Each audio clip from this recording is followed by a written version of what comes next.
Hey guys, welcome back to Shep Talk and welcome back to another Shep Talk book review. This is the second book in 2023 that I am going to be reviewing for you. But before we get into that, a couple of admin notes.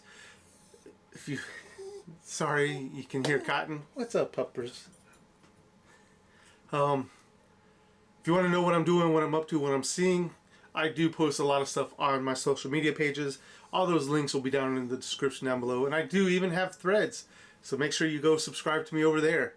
But guys, let's get back to my book review of The Wind and the Shadow. The Wind and the Shadow was written by Clay Vagrant. And The Wind and the Shadow is 75 pages long. Quick synopsis. A wandering mercenary is hired to track down and stop a mysterious killer roaming the countryside. Quick backstory before I get into my review. I met Clay at AwesomeCon this year. And on the first day, it was pretty much the first booth I actually approached. I saw his booth. It looked really like something I'd really be into or be interested in. And I was not wrong, at least not when he started pitching it to me. Clay was like, do you like martial arts? I'm like, yep, check. It's like, do you like history? Check. Do you like fantasy? Check. And the energy he gave off was just really exciting, and he really seemed to be into selling his book and talking about his book. And not only talking about his book, he's a very friendly and approachable person.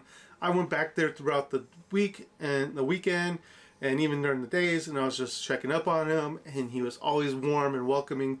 And you know, even off of that, I would have probably have purchased at least one book. I've purchased, so this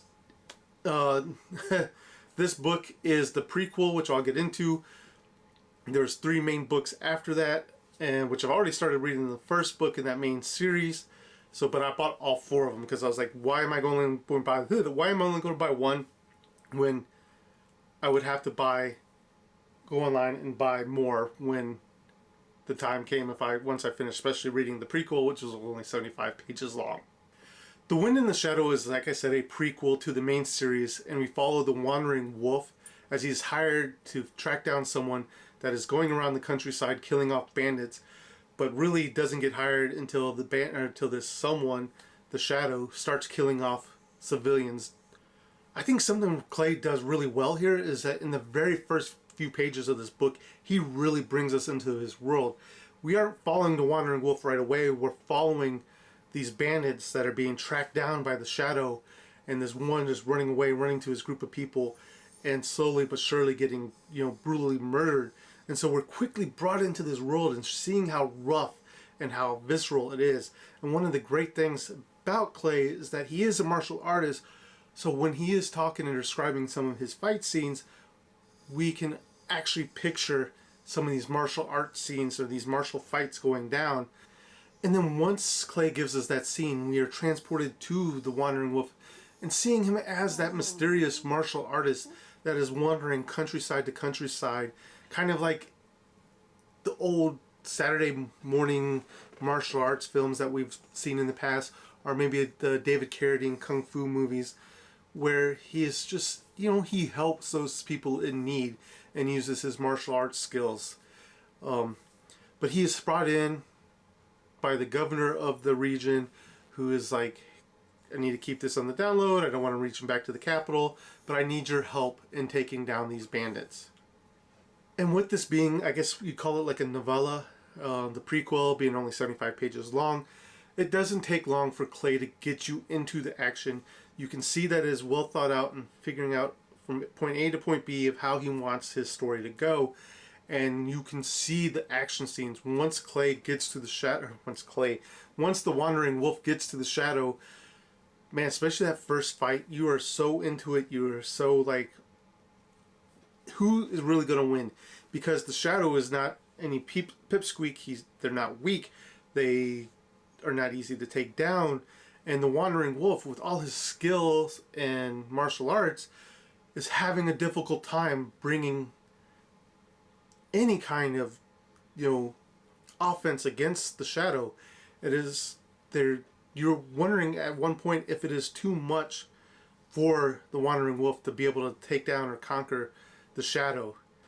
I will say one of the drawbacks to this book being only 75 pages long is that it doesn't have a lot of time to really develop.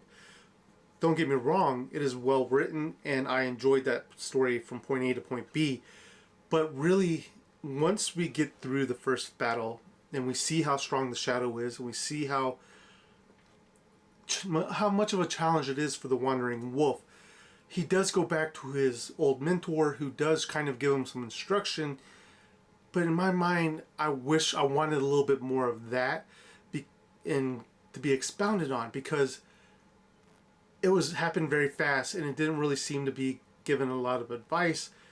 I don't want to say like a fighting montage or a training montage, but I just felt like it was a little bit too rushed for the wolf to get that advice from his mentor and to be ready to go back and take on the shadow.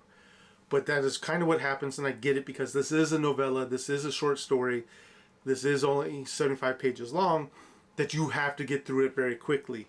And that's probably about the only drawback I would say to this book is that because it is so short, that some of the things had to be shortened, or maybe even just left to the side, so that way the story could progress and we could see really the thought and process the Wandering Wolf goes through when he's tracking down someone. Overall, like I said, this book, being a novella, being so short, was really well done. Clay gives you that picture in your mind of the fight. He doesn't bog you down in all the details, but you can picture it clearly in your mind. I'm sure some people would want more details about the fight. Some people maybe want less. I don't know. I thought it was done really well. And besides that, I thought he brought us into this world. He built this world of, medieval China that came to life. And it is an era that I really am interested in. So I can't wait to dive into the next book in the series and see what's happening. And I hope the Wandering Wolf is featured in there as well. I don't really know. I think he is. Fingers crossed. But with all that being said, guys, Shep Talk gives The Wind in the Shadow 4 Sheps out of 5. I hope you get a chance to read this book. I will try to remember to put his link in the description down below, so that way if you want to order it, you can go to his online store and order it. And if there's a place where you can say you found it from, let him know that you found your way here via Shep Talk. But guys, that is all I have time for today. Thank you for watching. And if you did like what you see here, please remember to like, share, and subscribe. It does help my channel out greatly, and I do truly appreciate it. But that is all I have time for. This is Shep, signing off.